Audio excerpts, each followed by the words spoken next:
Hi, welcome to another edition of OrthoCarolina's webinar series. My name is Nady Hamid. With me, I have Dr. Shad Schiffern. We are shoulder specialists at OrthoCarolina. We work at the Shoulder and Elbow Center in South Park, Charlotte. Really excited to be here with all of you tonight. Tonight's topic is shoulder replacement technologies and interesting innovations, and where are we in 2025? This webinar is being live streamed, and this is available on our LinkedIn, Facebook, and YouTube platforms. Please feel free to post questions or comments in the chat box, and we'll try and get to those after our short presentation here. So I think we'll jump right into it. This is a great topic, something that Dr. Schiffern and I are both really excited about. Lots of our practice and our careers have been devoted to shoulder replacements. And a frequent question I get from patients is, gosh, how long have you guys been doing shoulder replacements? I've never heard of it. Is this something new? And actually, we've been doing shoulder replacements in the US since the 1950s. So it's been around a long time. It's got a really long track record. But with that said, there's been some really revolutionary changes that we've had, especially over the last 10 years, that have made the procedure a lot easier to recover from. It's made it to where we understand the surgery and can execute the surgery with much better precision. So we wanted to go over a little bit with you about that tonight. So I'll just ask Dr. Schiffern to kick it off. Maybe you could tell us a little bit how shoulder replacement has changed since you were training, or even since early in your career. Yeah, Nady, I think we would both probably say shoulder replacements are our favorite surgery that we do. And part of that is because patients do so well. It's a very reproducible procedure. If we talk about shoulder replacements, the main reason why patients need a shoulder replacement is typically for arthritis within the shoulder joint. It can also be for issues that are severe problems with the rotator cuff. But just to touch real briefly, what a shoulder replacement is a replacement of the ball and the socket joint. So when you look at the shoulder joint, the humeral head is the ball, and it is replaced with a metal ball, and the socket is replaced with a polyethylene socket that relines the joint. And when we first started doing these surgeries, the procedures took longer. It was a little bit more difficult technically. I think that the innovations that we have now have made the procedure easier to do for us, and that in turn makes it an easier recovery for patients. Yeah, outstanding. If you think about the most successful surgeries in orthopedics, the top three would be total hip replacement, total knee replacement, and total shoulder replacement. Those are really the top three if you define success by pain improvement and functional improvement and quality of life improvement. And I would even argue a well-done shoulder replacement is probably right there with total hip arthroplasty as being the most successful surgery we have as orthopedists. Dr. Schiffern, I was hoping you could explain something to the viewers. In 2004, the world of shoulder replacement really became even more revolutionized by the reverse shoulder replacement. A lot of patients have heard about that, and I was wondering if you could just please explain that to our viewers so they understand the difference between a regular shoulder replacement, which you just showed, and a reverse shoulder replacement. Yeah, and that's a question that we get often asked by patients because they hear, what is this thing about the reverse type shoulder replacement? And the reverse replacement was really designed for problems where patients had irreparable rotator cuff damage in their shoulder. So problems with the rotator cuff we couldn't fix. And those problems weren't solved by a traditional shoulder replacement because you need a functioning rotator cuff to make this type of replacement work and be stable. And so fortunately, some of our French colleagues actually were one of the first to help design this new type of replacement. It's called a reverse shoulder replacement. And so if you look at the difference in the replacement, the reverse replacement still replaces both the ball and the socket joint, but it reverses the orientation of the ball and socket. So the ball is now implanted into the scapula bone where the socket is, and then at the top of the humerus bone is the new polyethylene socket. So it really just reverses the orientation of the ball and socket joint.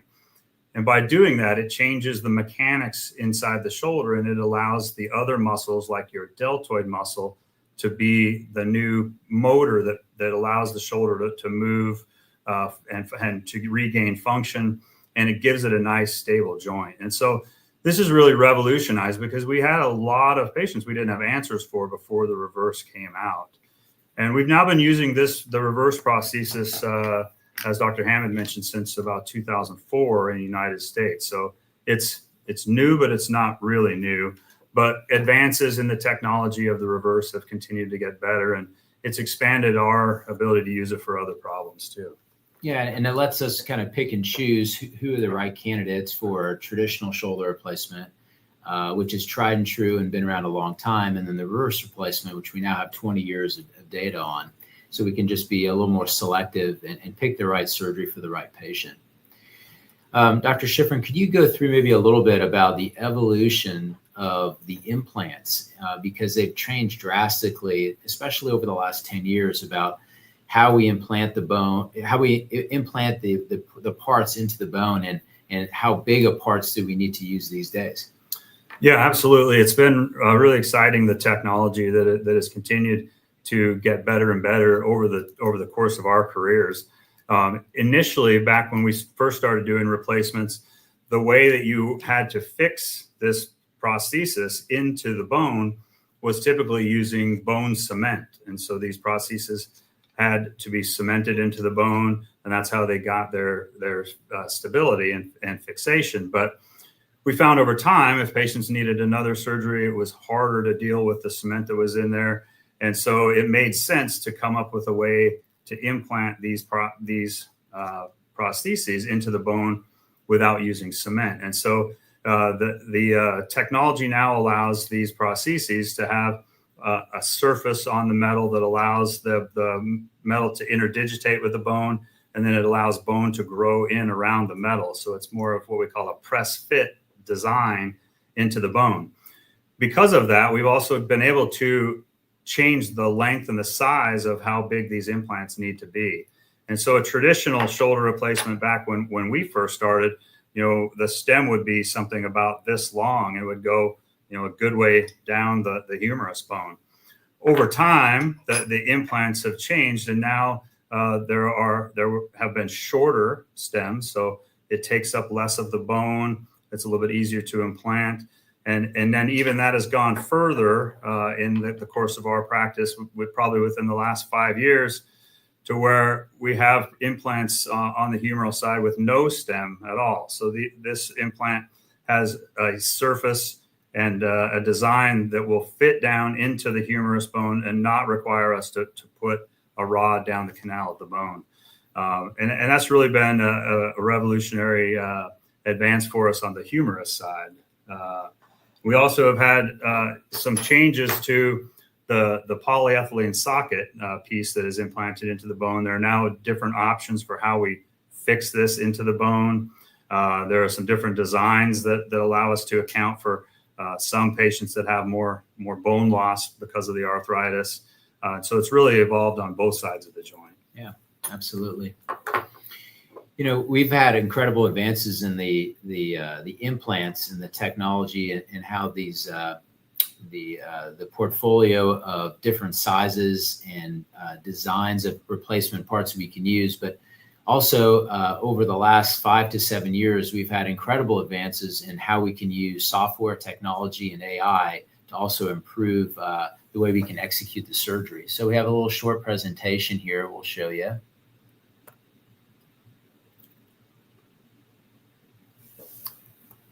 Yeah, so one of the things that has really been exciting for us has been the evolutionary of us being able to preoperative plan our surgeries before we go into the operating room. And so in these cases, we're able to take CT scan data, which can be obtained prior to surgery, and the CT scan data can be uploaded into a preoperative planning software package. And it allows us to, in 3 dimensions, see the anatomy of the shoulder and see where there's wear on either the socket side or the ball side. And then this allows us to look at what type of implant will actually fit the best into that patient's specific anatomy. So it allows us to personalize the operation more for each patient. And the other thing it allows us is to be able to more precisely put the implant exactly where we want it. And Dr. Hamid's also going to talk about this in a few slides, where we can now also take this preoperative plan and take it into the operating room and actually use it to help navigate the surgery in surgery. And so these types of innovation have really improved the accuracy of how we do these surgeries.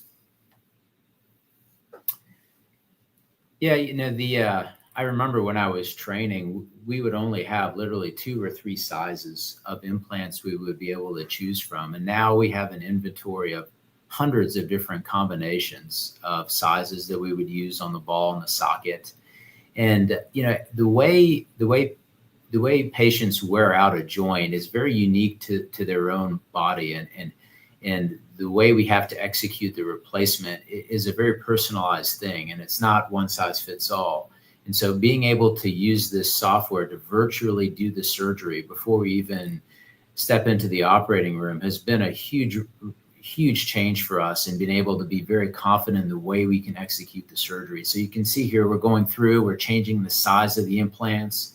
We can then range the shoulder, and with the software, you can see on the right of the screen there with the range of motion numbers that we can see, and we can alter it. We can remove excess bone to improve range of motion. We can alter the size of the implants to maximize flexibility, and we can do all this before we do the surgery. And so we kind of have this plan now. We've kind of virtually done the surgery, and then what we can do then is we can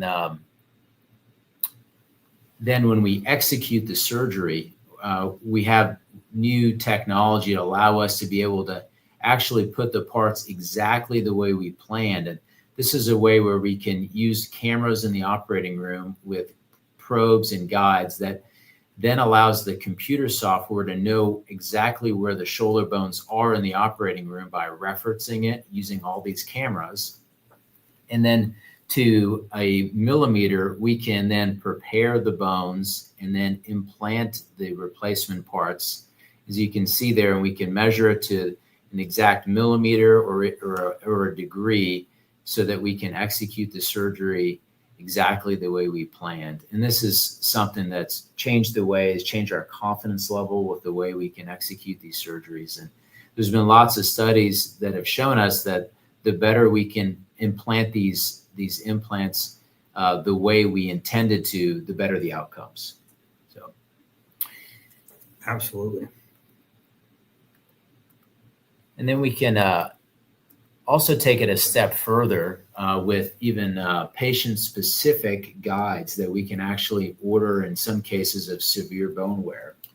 Yeah, and this is another way of it being able to implement the plan that we make when we're doing the planning in the software, is then to take a guide that is made to fit the patient's anatomy into the operating room. And so you have this guide to be able to insert the proper guide pin that's going to show you where exactly the implant is placed. So it really customizes this, for each individual patient. And it used to be, getting those 3D printed used to take weeks or months. And now it is so widely used. We can get 3D printed replicas of a patient's anatomy and their arthritic pattern within days. And actually at a pretty reasonable cost too. Yeah, that's correct, Nady. I would also say that with the 3D printing technology, there's been an explosion of innovation regarding actual custom-made implants as well that are now available. And so we have traditionally used these custom implants more for patients who might have significant deformities or very challenging amounts of bone loss, things that would make the surgery before impossible to do. And we're able to actually design an implant that fits that deformity. And then these can be 3D printed and made specifically for each patient. So it's opened up the door for us being able to help patients with these type of implants that we really couldn't help before. The last thing we wanted to talk about is the recovery after shoulder replacement. And there's also been significant advances we've had with the recovery. I remember when I was training, these surgeries would take 3-4 hours. Patients would stay in the hospital 3 or 4 days. Now this is one of the more routine surgeries in our practice. This surgery can sometimes take 45 minutes. Patients go home same day. Yep. We've also here at OrthoCarolina been on the cutting edge of trying to do these surgeries with as minimal amount of opioid medications as possible. And Dr. Hamid has been one of the biggest proponents in the country for helping us design opioid-free pathways for surgery. So there's now ways between regional blocks that the anesthesia team does for us and a multimodal medication approach to be able to get through these surgeries very comfortably with no opioid medicine at all. And that's really been a game changer for us.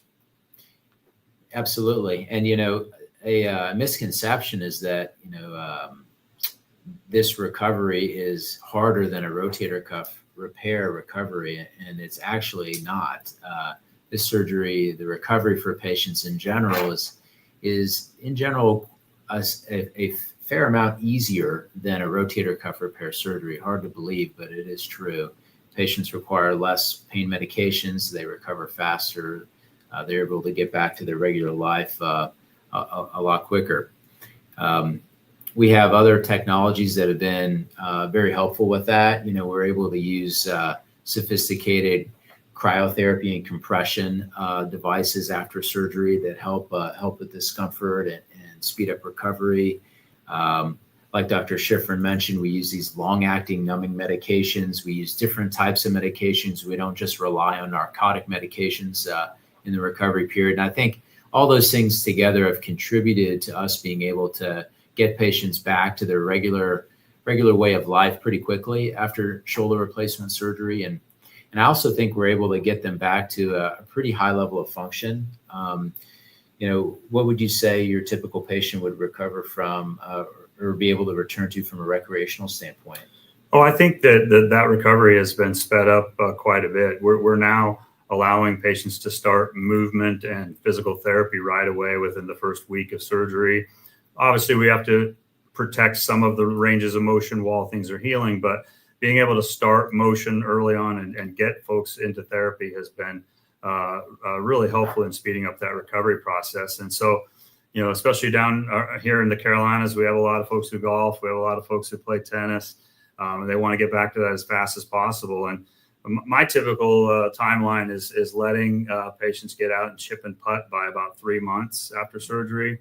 And then even getting out to hitting some, light ground strokes in tennis in that same 3-month range.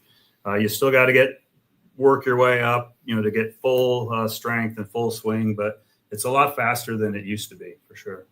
Yeah, absolutely. And, there's a lot of recreational sports that patients can get back to. And quite honestly, they can get back to it with more enjoyment too.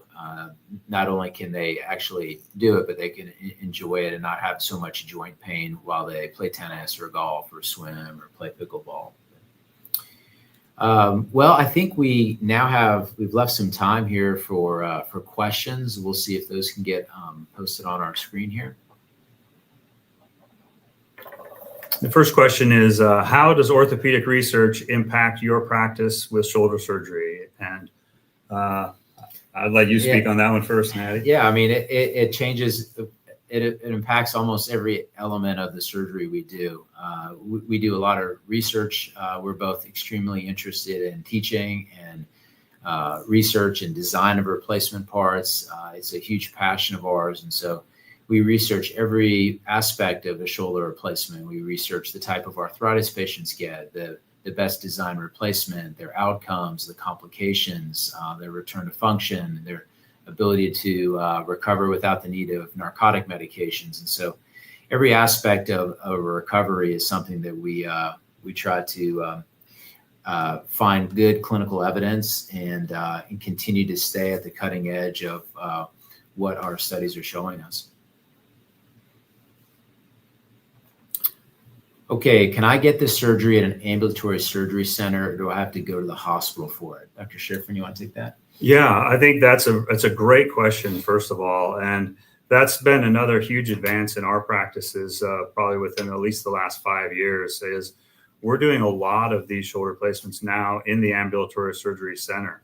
And even patients that have surgery in the hospital, of mine, more than half probably go home same day. And so it just makes sense to have the ability to do these surgeries at an ambulatory center where things, maybe more efficient, maybe easier to get in and out same day.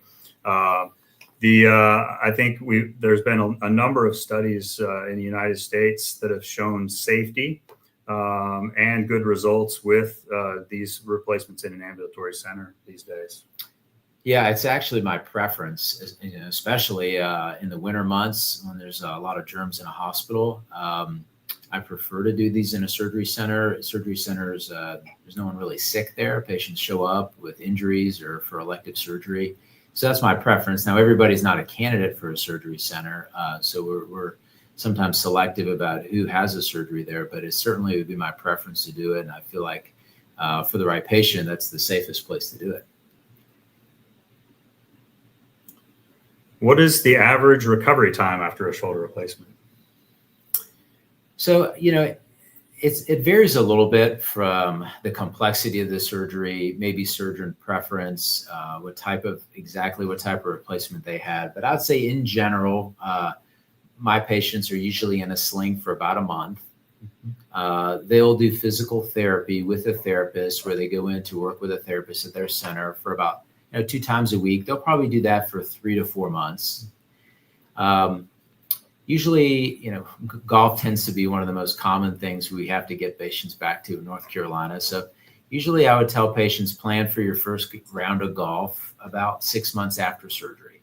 And maybe it's a little sooner than that. Maybe it's a little bit later. But other sports like recreational tennis or light strength training or swimming, I would say about a 6-month period is reasonable. And a lot of times, frankly, people are ready to get back to it before that. And sometimes we just ease them in from months 4 to 6. Absolutely. Agree.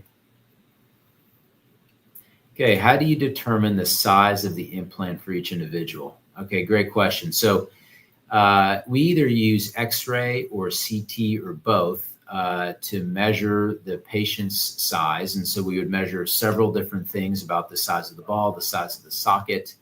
And then we have so many different options for implants these days that we're able to replicate the size, even for small statured people, even for very large people. We have pretty much sizes for everyone in 2025. And that wasn't true about 10 years ago. We were just trying to have to make it work. But the inventory, the portfolio of shoulder replacement implants has really come a long way. So I feel very confident that these days we're able to very precisely replicate everybody's anatomy. Yeah, and even we do all that planning up front, but even if you get into surgery and you say you make a resection of the ball and it looks a different size than what you planned, the implant systems have inventory at the hospital where we could change up on the fly. Most of the systems have 1 millimeter increments, and so you can really truly match it up to exactly the size that you need.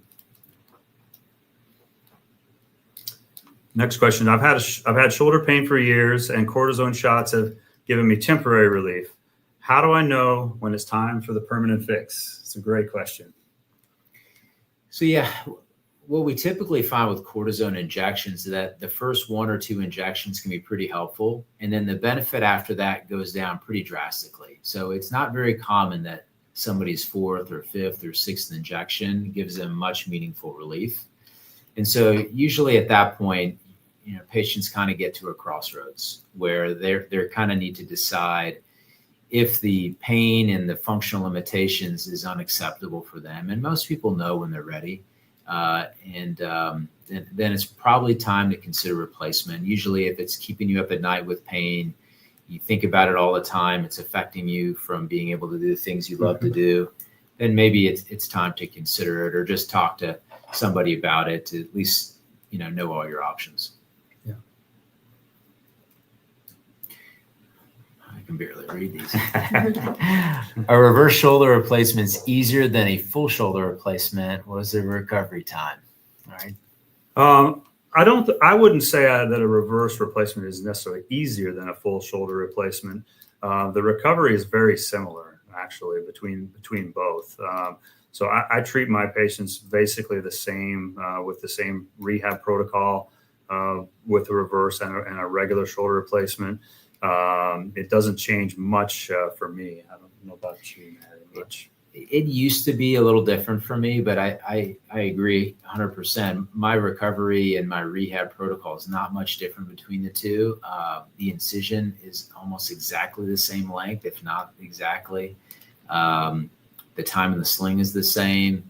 The surgical procedure time's pretty close to the same.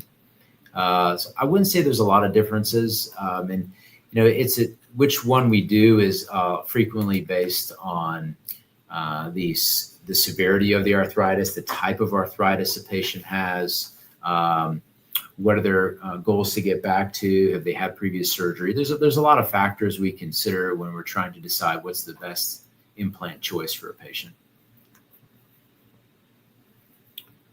The next question is, what is the most difficult part of recovery from a shoulder replacement?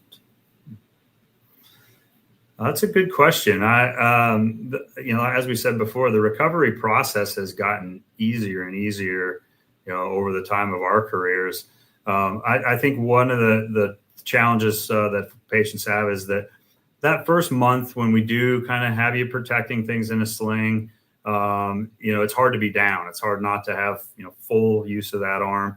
And so being patient during that time is difficult. I think we've gotten so much better at pain relief early on that's not that challenging.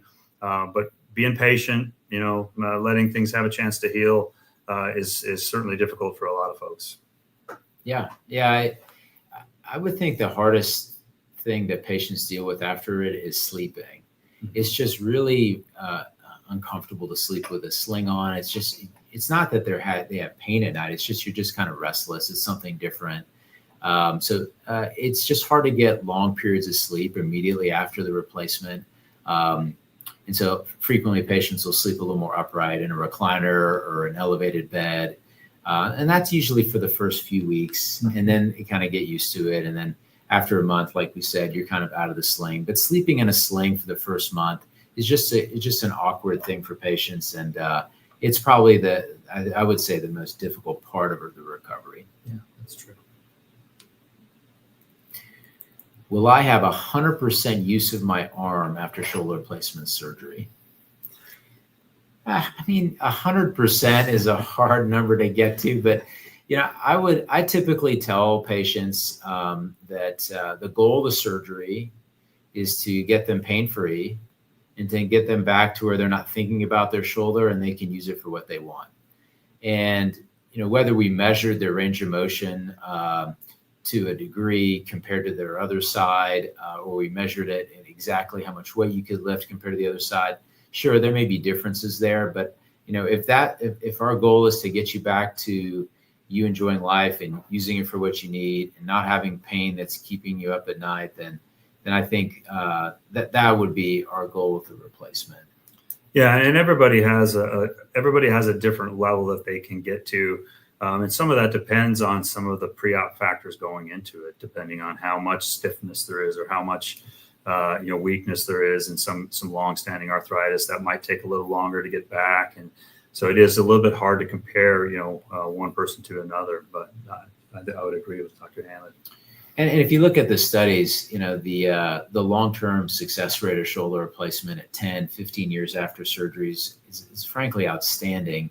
And how well you will do with your flexibility after surgery a lot of times goes into how much dysfunction did you have before surgery. So if you had an arm you could barely lift and now you can lift it 5 times as much as you could before, well then you've had a dramatic change in your quality of life. And so a lot of it boils down to kind of what your condition is going into the surgery.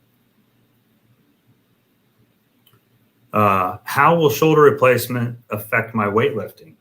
You get that a lot. We get that a lot. We do. Unfortunately, we see shoulder arthritis in a lot of young, really active patients. And so it can be a tough decision for them. When's the right time to consider replacement, and balancing that or juggling that with their activities, especially if it's heavy weightlifting. Because patients get back to strength training, I would call it, with regularity after shoulder replacement. But I do caution patients about going back to heavy weightlifting after a replacement. I think that, there's a trade-off with getting it replaced, and then, the benefit is you get pain relief with getting the joint replaced, but the sacrifice is perhaps, modifying your weightlifting routine or your lifestyle to make it to where that replacement can last you a long, long time. Yeah. And I would say I routinely tell my patients that can I go back to weightlifting? Yes, you can. And you can be in the gym and you can still stay strong and you can stay toned. But it probably does require just a little bit of a mindset change in how you work out. If you think about the durability of these implants, we want the socket piece to last as long as possible. And you have a metal ball sitting on a polyethylene socket. I think about things like heavy bench press.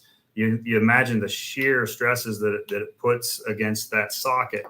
That's not healthy for it in the long run. So, my bias to patients is, your mindset needs to be less weight, more reps, but you can still be strong. You can still be toned and do quite well after a replacement. No, I can't read that. That's a long one. I've been told I need a replacement surgery, but I've been putting it off. My shoulder sticks sometimes. Do you think the injection will help a little longer, or should I get ready for surgery?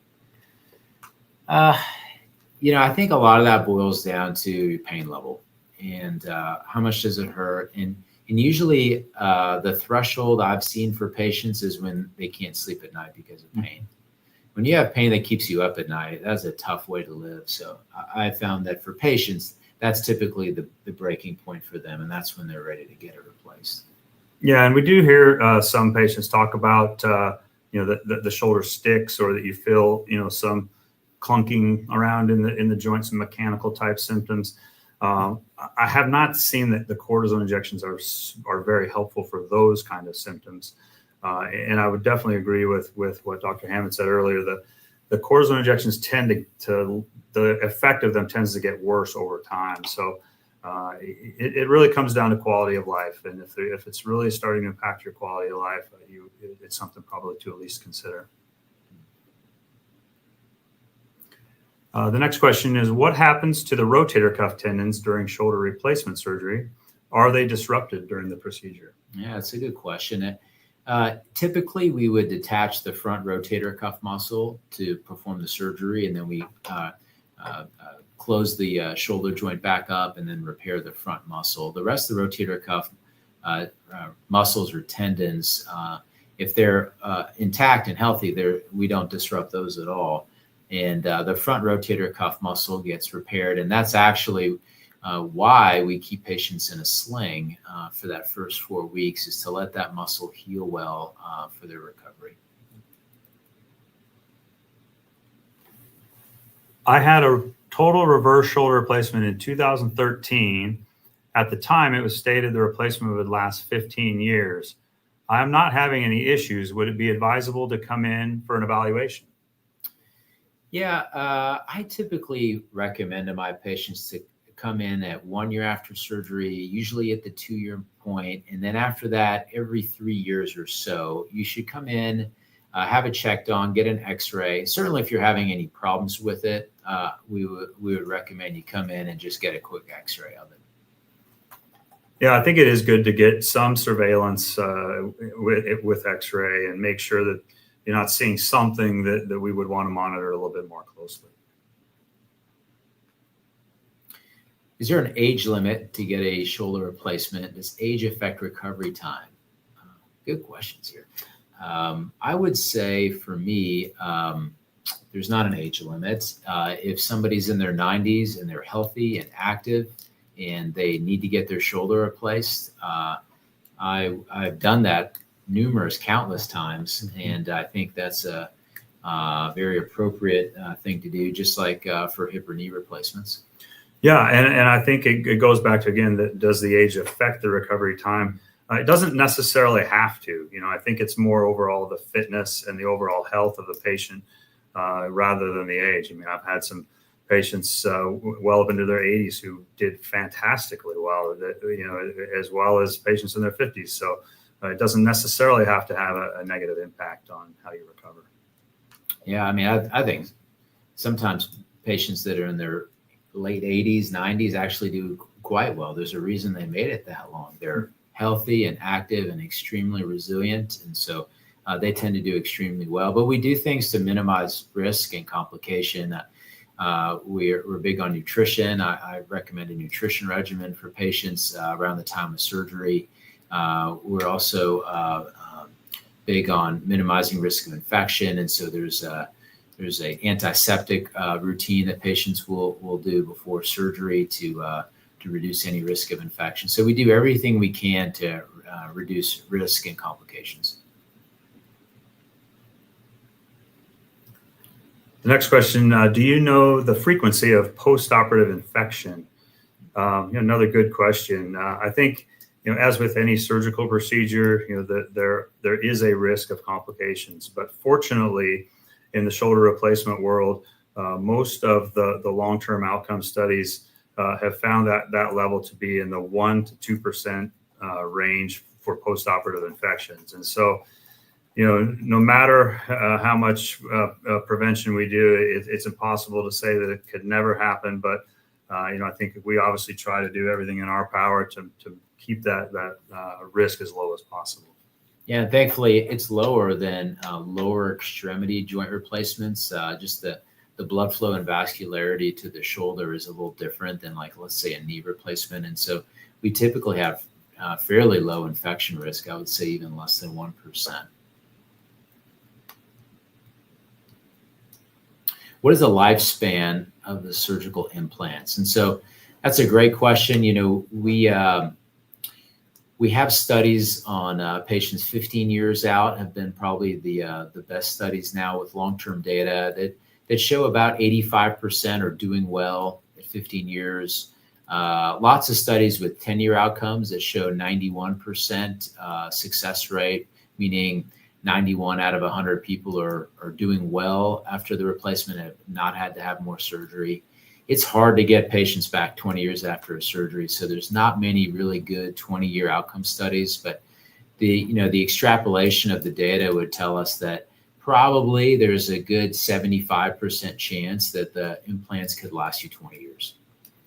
Yeah, and I think one of the challenging things with those long-term outcome studies are, those studies that go out 15, 20 years were done with implants that were 15, 20 years old. And so the technology and the quality of the implants, the polyethylene liners that we use now are highly cross-linked and of better quality. And so they're probably more durable. So, we hope that means that the implants we're putting in now may have a longer lifespan even than what we were using before. Does frozen shoulder lead to arthritis or more serious conditions? That's a good question. Actually, frozen shoulder is a totally separate diagnosis, and it does typically not lead to shoulder arthritis. Now, some people that have arthritis in the shoulder can get stiffness or so-called frozen shoulder, but frozen shoulder itself is not something that typically leads to arthritis. I have an allergy to titanium. Has there been any breakthrough yet of a device using no metals? Unfortunately not. There are some alternative bearing surfaces using ceramics, but that is just involving the head of the humerus. But the stems, I know of no trials or experimental implants involving absolutely no metal implants at all, unfortunately. Yeah. But I would recommend to you to make sure that you've had comprehensive allergy testing, and that because titanium would be a fairly odd allergy, not to say it's not possible, but just to make sure that it is truly an allergy to that metal.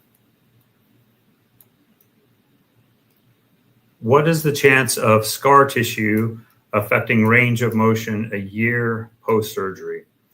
I think fortunately in our experience, the chance of developing scar tissue following these shoulder replacement surgeries is quite low. It's not to say that you can't have some issues with range of motion in certain patients, but the fact that we get folks moving early on, and one of the things we do at the time of surgery is to try to make sure we mobilize any adhesions, or if there was anything that's tight around the joint, we balance the joint well. And so it's not a high incidence that I see with that. No, again, we're able to start therapy pretty quickly. And so we're usually on top of that. And you can tell pretty quickly if somebody is getting a little stiff early on, and we try and be a little bit more aggressive with range of motion to prevent a shoulder from being stiff at a year. Is having both shoulders replaced at the same time a bad idea? I would say so. Yeah. The way I approach this is, you got to give yourself one arm to function and do life with. But we have a lot of folks who come in and they have very bad arthritis in both shoulders and need it in both shoulders. And so the advice I give them is to stage the surgery. So we'll choose which one we want to do first. And then typically I tell them the earliest that I usually feel comfortable is 3 months from the time of the first surgery. I did have one lady who really pushed me, and we did it at about 2 months because she was doing so well. But you want to give the shoulder time to heal, and then you want to get the function back to where then you can take care of yourself and your activities of daily living before you jump into the other side. Yeah.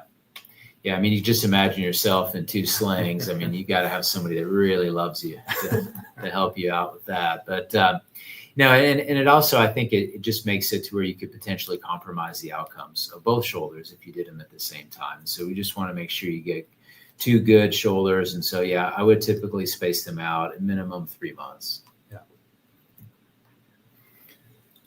All right. Well, I think we've run out of time for this live webinar. We'd really like to thank everybody for attending. Great turnout for tonight. Just want to remind everyone that a replay of tonight's webinar will be posted on all of our social media channels. And hope you have a wonderful evening. And we're happy to see you in the clinic. Yes.